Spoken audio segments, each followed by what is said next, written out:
দর্শক স্বাগতম সমকালে Facebook page এবং ইউটিউব চ্যানেলে। আপনারা জানেন আগামীকাল বাংলাদেশ শেষ টি-20 খেলবে প্রেমাদাসা স্টেডিয়ামে, যেখানে ওয়ানডে টি-20 সব জেতার অভিজ্ঞতা রয়েছে। এই সিরিজেই যে চলমান যে সিরিজ রয়েছে, এই সফরেই বাংলাদেশ ওয়ানডে ম্যাচ জিতেছে। একটু দারুণ একটা প্রতিদ্বন্দ্বিতা ছিল এই প্রেমাদাসা স্টেডিয়ামে। নিদাহাস ট্রফির কথা নিশ্চয়ই মনে আছে। সেই নিদাহাস ট্রফি যে 2018 সালে ভারতের সঙ্গে ফাইনাল খেলেছিল, শ্রীলঙ্কার সঙ্গে রোমাঞ্চকর কিছু পরিস্থিতি তৈরি হয়েছিল, উত্তেজনাকর পরিস্থিতি তৈরি হয়েছিল, যেখানে সাকিব আল হাসান ড্রেসিং রুমে লাথি দিয়ে প্রতিবাদে ড্রেসিং রুম ভেঙে দিয়েছিলেন। তার সঙ্গে আরও কিছু মাঠ থেকে ক্রিকেটারদের তুলে নিয়ে যেতে চেয়েছিলেন আম্পায়ারের সিদ্ধান্তের প্রতিবাদে। সেই ম্যাচ জিতে বাংলাদেশ ফাইনাল খেলেছিল নিদাহাস ট্রফি টি-20 টুর্নামেন্টে। সেই অভিজ্ঞতার আলোকে যদি বাংলাদেশ শেষ ম্যাচটা ভালো করে এবং শেষ ম্যাচটা জিততে পারে, তাহলে সিরিজ জিতে দেশে ফিরতে পারবে। এই দেশে ফেরাটা বাংলাদেশের জন্য সিরিজ জেতাটা খুবই ইম্পর্টেন্ট। এরকম পরিস্থিতি যদি ম্যাচ হেরে যায় কিংবা সিরিজ হেরে যায় তাহলে বাংলাদেশ একটু ব্যাক করে থাকবে। এখন বাংলাদেশকে সামনে এগিয়ে যাওয়ার জন্য জয়টা খুব প্রয়োজন।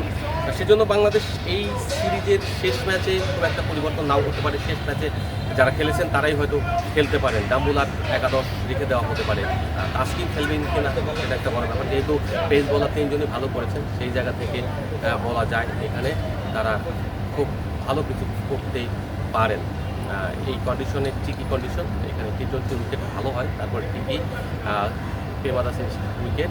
এই উইকেটে সাধারণত ব্যাটিং বোলিং দুই দিকেই আপনার একটু ধরে করতে হয়।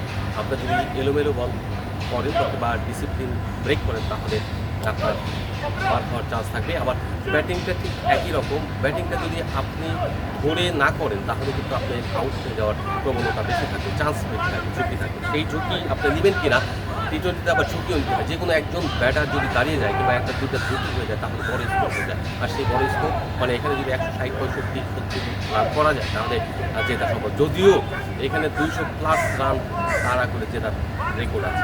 বাংলাদেশের টি-20 উইকেট যদি সেরকম হয় একেবারে টোটাল ব্যাটিং ফ্রেন্ডলি, তাহলে কিন্তু আপনাকে 200 রান করার বা 200 রান তাড়া করার মেন্টালিটি থাকবে 180 থেকে 200।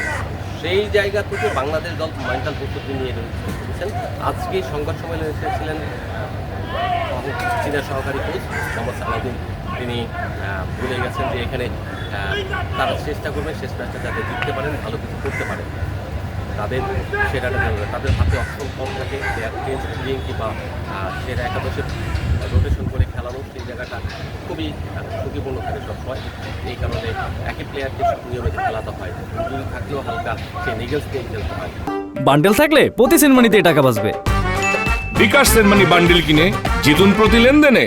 তিনি আরেকটা জিনিস বলে গেছেন, সেটা হচ্ছে যে তিনি যে দলের জন্য সব কিছু করেন।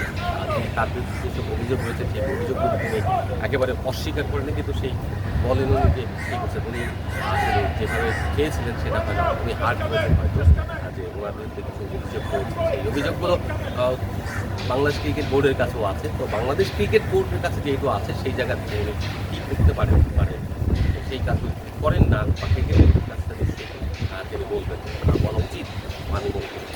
তিনি বলেন এখানে প্রেস কনফারেন্সে তার একটা ফিলিংসের কথা জানিয়ে গেছেন যে তারাও এরকম তিনি মানসিকভাবে শক্ত বলে এখানে রয়েছেন, ঠিক আছে, তাহলে এই চাপটা নিতে পারছেন।